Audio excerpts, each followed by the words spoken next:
तो चैप्टर की शुरुआत में देखते हैं जहाँ पर यान यान की असिस्टेंट उसे कॉल करते हुए कहती है, जाने माने मनोरंजन समीक्षक Yu Shen Shian brother Xiao Zhao परसों आपका इंटरव्यू करने जा रहे हैं और प्रबंधक ने आपके लिए तैयारी करने की पहले ही व्यवस्था कर दी है।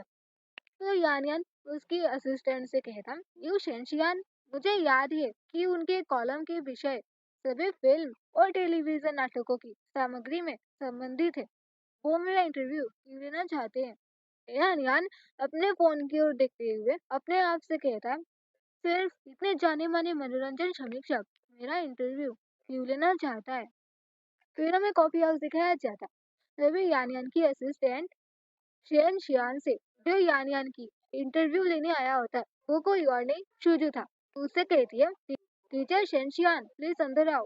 यान यान शुजू को देख थोड़ा सरप्राइज होते हुए अपने मन में कहता, क्या संजोग है। यान यान खड़े होते हुए शुजू को बैठने के लिए कहता।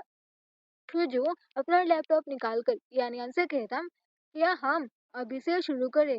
मिस्टर कीन का एक्टिंग देखा। आप 2 साल पहले फिल्म और टेलीविजन इंडस्ट्री में प्रवेश किया था। इससे पहले आपने क्या किया। तो यान यान कहता है कि एक दूर दर्शनीय स्थल पर एक टूर गाइड था। तो शुजू फिर से कहता, तो इंडस्ट्री में प्रवेश करने का अवसर क्या है। तो यान यान स्माइल करते हुए कहता कि वो बचपन से एक एक्टर बनना चाहता था। तो शुजू फिर से कहता, हम पहले मिस्टर युवान के भोज में मिले, क्या आपको याद है।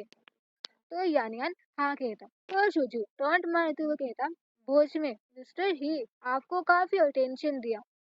माफ करना, क्योंकि मिस्टर ही वो हमेशा कई सालों से मेरे अच्छे दोस्त हैं, इसीलिए मैं आपके रिश्ते को लेकर थोड़ा उत्सुक हूँ। अगर आप उसकी बात पूरी करने से पहले यान यान कहता, मुझे कोई आपत्ति नहीं है। मिस्टर ही, उसने मुझे अपने पुराने दोस्त के लिए गलत समझा। आप मिस्टर ही को बहुत अच्छी तरह से जानते हो। क्या आपको भी लगता है कि मैं वैसा ही दिखता हूँ। तो शुजू जवाब देते हुए कहता, ना सिर्फ उस पर्सन की तरह, बल्कि मुझे लगता है कि आप मेरे भी बहुत समान हो। इसे भाग्य कहते हैं, है ना। तो यान यान फिर से कहता है, शायद हम वही हैं जिन्हें दूसरे लोग राहगीर कहते हैं। ये सुन शुजू थोड़ा चौंक जाता है और वो माहौल शांत रखने के लिए थोड़ा हंसते हुए कहता, मिस्टर कीन वाकई बहुत मजाकिया है। तभी यान यान फिर से कहता है, क्या ये मजाकिया है। मैं आमतौर पर चुटकुले सुनना पसंद नहीं करता। ये सुन शुजू पूरी तरह से निशब्द हो जाता है। तभी यान यान की असिस्टेंट उन दोनों के लिए कॉफी लेकर आती है, जिसे वो दोनों कुछ देर के लिए अपनी बातों से हट जाते हैं। तभी शेन शुजू अपनी बात को कंटिन्यू रखने के लिए कर्व करते हुए कहता, मिस्टर कीन, इस विषय पर बोलते हुए मैं भी आपकी प्रशंसा करता हूँ।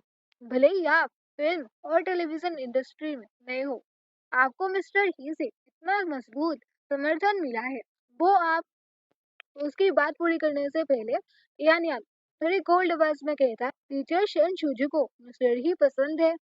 तभी शुजू कहता, मैं उनके साथ कई सालों से दोस्त हूँ और मैं बचपन की स्वीटहार्ट्स भी माना जा सकता है।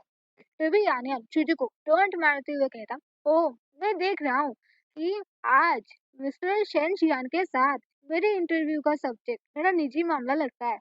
तभी शुजू थोड़ा हंसते हुए कहता, दरअसल मेरी भी पर्सनल चिंताएं हैं। आखिरकार आप उनके एक पुराने दोस्त से बहुत मिलते जुलते जो मर गया है।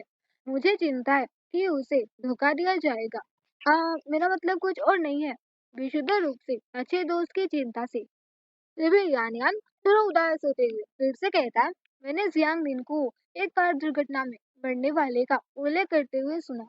वो 2 या 3 साल से मर चुका है और मिस्टर ही अभी भी उसके बारे में सोचते हैं। जियांग लिन के बारे में सुन शुजू बहुत ही ज्यादा चौंक जाता है और वो यान यान से पूछता है, क्या वो जियांग लिन को जानता है। फिर भी यान यान तो मुस्कुराते हुए कहता, ओ वो मेरा फैन है और अब एक अच्छा दोस्त है। हालांकि उसने मुझे कोई कार दुर्घटना के बारे में बताया। तभी शुजू चौंकते हुए जोर से कहता कि जियांगलिन ने उसे क्या बताया। शुजू का रिएक्शन देख यान यान अपने मन में कहता, क्या शेन शुजू कार दुर्घटना को लेकर बहुत ही चिंतित रहता है। जब हमने इस बारे में बात की तो उसका चेहरा बदल गया। यान यान शेन शुजू से सवाल करते हुए कहता, ऐसा लगता है कि शेन शियान का कॉलम विशेष रूप से गपशप के लिए है।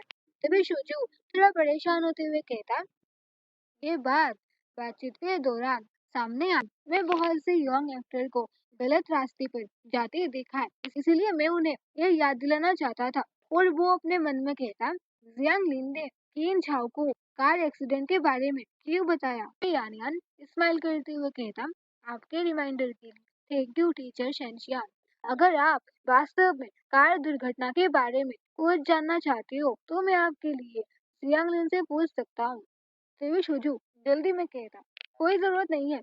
और वो फिर से बात को संभालने के लिए कहता, इसे लाना हर किसी के लिए एक तरह की हानिकारक बात है। चलो पर्सनल टॉपिक पर बात करना बंद करें और इसके बजाय एक्टिंग पर चर्चा करें। कुछ देर बाद शोजू अपना इंटरव्यू खत्म कर वहां से जाने लगता है। यान यान ये यांग को मैसेज करते हुए कहता है, मिस्टर ही, आपने कहा था कि आप मुझे पिछली बार स्पॉन्सर करना चाहते थे। मैं तैयार हूँ। और वो कुछ सोचते हुए अपने आप से कहता, क्योंकि मैं अचानक उत्सुक हो गया। कार दुर्घटना के दिन क्या हुआ? मेरे और जियांगली और कार दुर्घटना के लिए शेन शुजू की प्रतिक्रिया असामान्य थी।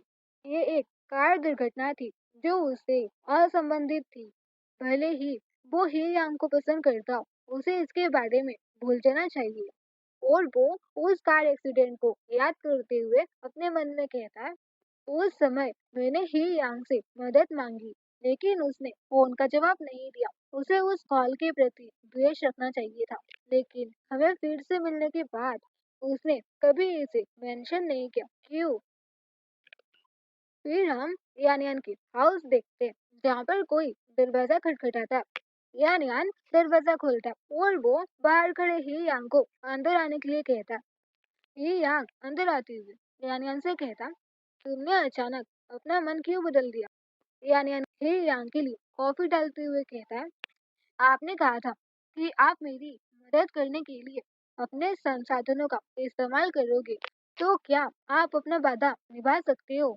तो ही यांग कहता है, जब तक तुमको इसकी जरूरत है। तो यान यान ये यांग के सामने कप रखते हुए कहता, फिर मैं आपको पहले धन्यवाद दूंगा। तभी ही यांग यान यान का हाथ खींचकर उसे अपने गोद में बिठा लेता है, जिससे यान यान थोड़ा सरप्राइज हो जाता है। ये यांग अपने फेस को यान यान के फेस के पास लाकर कहता है, मुझे फिर से मत छोड़ना, ठीक है? तभी यान यान ये यांग की ओर देखते हुए कहता, मिस्टर ही, क्या हम अब भूमिका निभाना शुरू कर रहे हैं?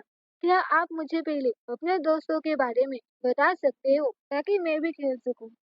ये यांग फ्लिंच हो जाता है और वो कुछ देर के लिए निशब्द हो जाता है और वो यानियन के हाथ को छोड़ देता है। तभी यानियन उठकर वहां से जाते हुए कहता, आपको आज रात जाने की जरूरत नहीं है, लेकिन मुझे कल फिल्म की शूटिंग करनी है, इसीलिए मैं ज्यादा देर तक नहीं जाग सकता। मैं पहले नहाऊंगा। प्लीज अपने आप को घर जैसा महसूस करो।